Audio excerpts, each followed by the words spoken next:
Salam sejahtera bagi kita semua. Selamat pagi, selamat baku dapat lagi dalam pembelajaran ekonomi melusum hari ini. Dan walaupun memang kita masih online ya, karena kita masih menghadapi pandemi COVID-19, berharap kalian tetap semangat belajar, semangat ya. Dan kita akan lanjutkan untuk materi kita pada hari ini. Biarkan share screen dulu.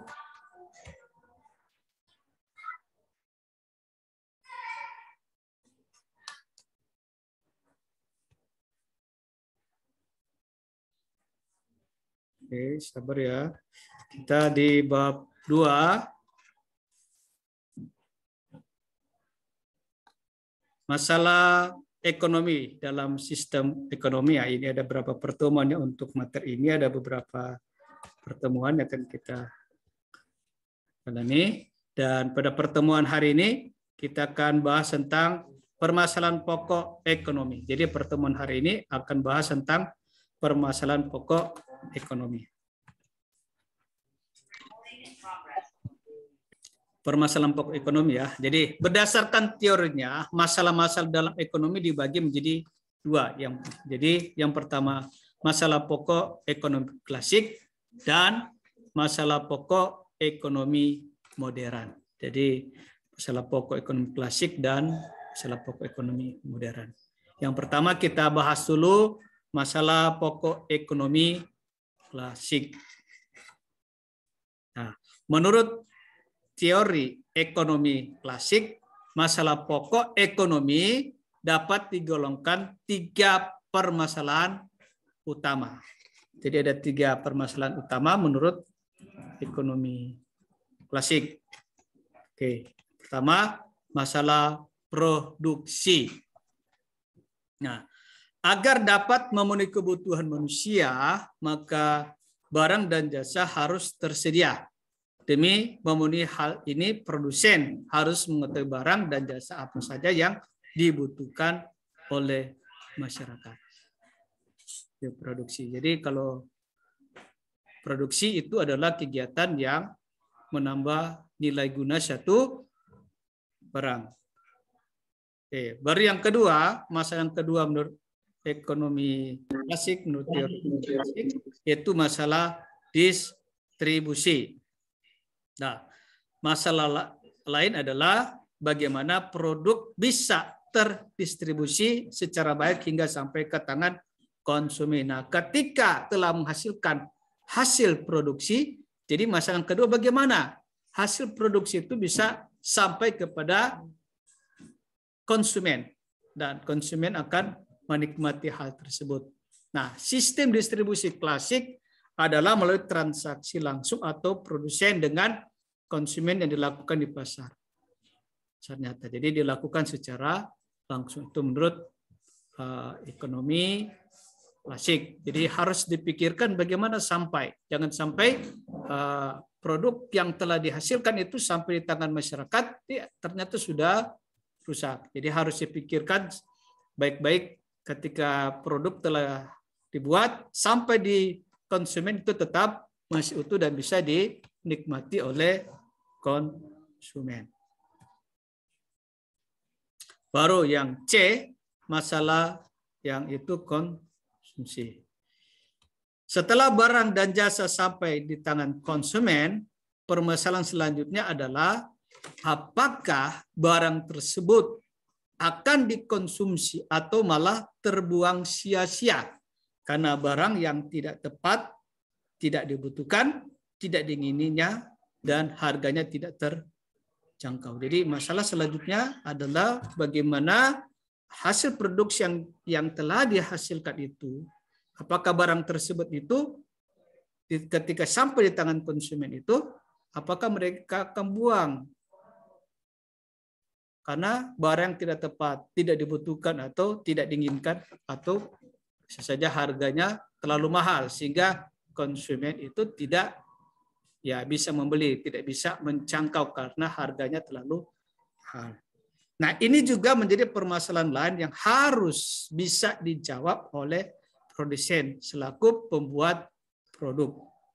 Nah, di sisi lain sebagai konsumen Nah, jadi sebagai konsumen kita harus bisa meningkatkan pendapatan supaya dapat menjangkau produk yang kita inginkan.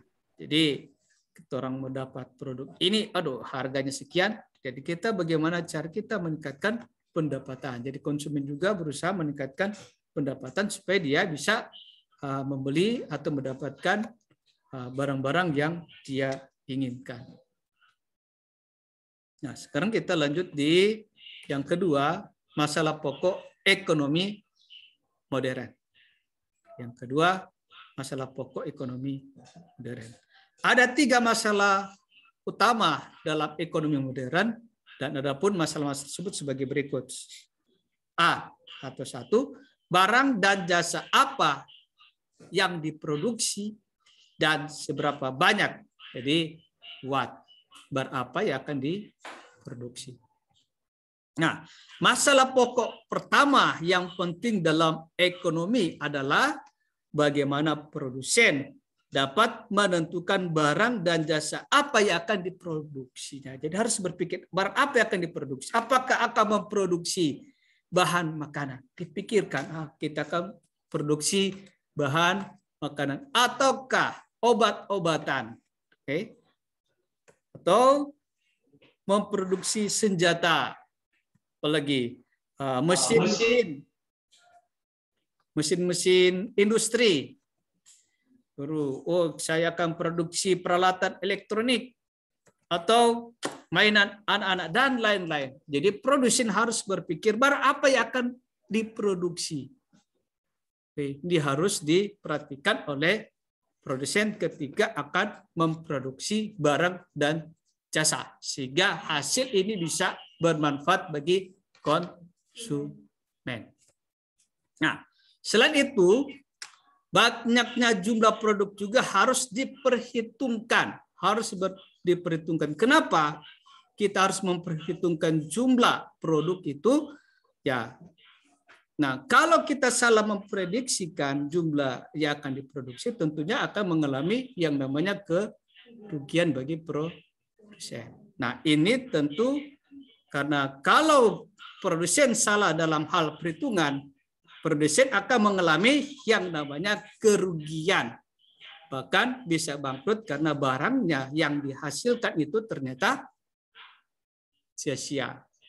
Tidak dibutuhkan oleh konsumen atau terlalu banyak dalam memproduksi. Jadi harus dipikirkan barang apa yang akan diproduksi. Misalkan bahan makanan atau obat-obatan harus dipikirkan DP jumlahnya berapa supaya produsen tidak mengalami yang namanya kerugian. B. Bagaimana cara memproduksi barang tersebut atau how. Tadi what, yang kedua how. How, bagaimana cara memproduksi barang tersebut. Nah, setelah barang dan jasa sudah ditentukan jenis dan jumlahnya, maka masalah selanjutnya adalah teknik produksinya. Jadi ketika sudah tentu, saya akan membuat misalkan contoh bahan makanan. Jadi ambil dari sekian banyak jenis produk yang akan dibuat, pilih yang mana yang bisa kita mampu akan dibuat. Misalkan dipilih bahan makanan. Oke, itu akan ditentukan. DP tekniknya bagaimana? Dengan sumber daya ada, produsen harus bisa menentukan teknik produksi yang paling efisien untuk mereka. Dan harus diperhatikan juga berapa banyak jumlah karyawan. Jangan terlalu banyak karyawan, padahal hanya produksinya sekian. Jadi harus dipikirkan tentang karyawan yang digunakan. Nah, teknik apa yang digunakan? Selain itu, produsen juga harus bisa menentukan apakah akan memproduksi dengan tenaga manusia atau dengan tenaga bantuan mesin. Jadi harus diperhatikan. Karena misalkan contoh buat roti ya, ini karena modalnya masih belum banyak, terpaksa dia baking dengan tenaga manusia, dia baking. Harus diperhatikan. Nah, ketika modalnya sudah banyak sudah menghasilkan hasil yang baik, bisa dengan bantuan mesin seperti di sini ada bantuan mesin supaya akan mempercepat proses produksi. Jadi produsen berpikir Bagaimana cara? Berapa jumlah karyawan yang harus dibutuhkan? Nah, biasanya kalau sudah menggunakan mesin ya, jadi karyawan itu bisa kurang. Baru yang selanjutnya yang C. Untuk siapa barang tersebut diproduksi? For whom? Untuk siapa barang itu kita produksi. Nah, masalah ini menyangkut soal siapa yang memerlukan barang atau jasa. Dan siapa saja yang akan ikut menikmati hasilnya. Jadi harus dipikirkan ketika kita membuat barang atau jasa itu, siapa yang membutuhkannya. Misalkan contoh ulang, barang apa yang akan dihasilkan? Oh, misalkan cek, saya akan buat misalkan pakaian, ya toh. Baru yang kedua apa tadi? Bagaimana? Ya, bagi teknisnya, teknis yang terbuat, berapa jumlah karyawan, pakai apa dan seterusnya. Nah, untuk siapa barang tersebut? Terus prediksi di pakaian ini manusia ada dari balita sampai orang dewasa.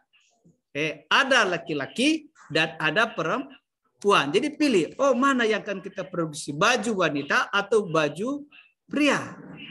Tingkatan umur harus kita perhatikan, apakah baju balita atau baju remaja orang dewasa, itu harus kita perhatikan. Untuk siapa hasil produk ini? Siapa yang akan menikmati hasil produk ini? Supaya jangan sampai kita mengalami kerugian. Nah, pada dasarnya keuntungan dari barang dan jasa yang diproduksi bukan hanya untuk konsumen saja. Jadi barang dan jasa yang kita produksi itu bukan hanya untuk keuntungan konsumen. Nah, melainkan ada pihak-pihak lain yang menerima keuntungan. Misalkan karyawan yang akan menerima pendapatan. Jadi karyawan akan mengalami diuntungkan ketika produk itu telah dihasilkan dan ketika didistribusikan dan banyak dinikmati atau dikonsumsi oleh konsumen, maka pendapatan perusahaan itu akan meningkat ya. Nah, karyawan juga yang bekerja di perusahaan tersebut atau bersama-sama dengan produsen itu tentunya akan menikmati. Nah, ketika mereka telah mengeluarkan tenaga ya sebagai karyawan itu, maka tentunya mereka akan mendapatkan upah. Jadi akan dapat upah. Nah, pemilik modal juga akan menikmati. Orang-orang yang menikmati dari hasil produksi kita, yaitu apa? Berupa modal. Dan tentunya produsen juga akan menerima keuntungan dari hasil penjualan produknya. Ya, jadi semua akan menikmati. Jadi bukan cuma konsumen menikmati hasil produk dan jasa yang kita buat, perusahaan buat, tapi juga karyawan. Nah, karyawan juga akan menikmati ketika dia sudah berdiri bekerja, maka dia akan mendapat upah dan atau gaji. Jadi dapat. Baru siapa lagi? Pemilik modal juga akan dapat bunga modal. Bahkan produsen juga akan mendapatkan keuntungan dari hasil produk tersebut. Hasil penjualan dalam bentuk profit ya, laba. Nah, ini harus diperhatikan oleh produsen. Nah, oleh karena itu, masalah ini sangat berkaitan dengan siapa saja yang mendapatkan keuntungan dari produksinya, barang dan jasa, sehingga produsen harus bisa menyelesaikan masalah ini. Oke, terima kasih. Materi kita telah selesai di hari ini dan dalam materi ini bisa bermanfaat bagi kita semua. Dan tetap semangat. Tuhan memberkati kita semua dan selamat pagi.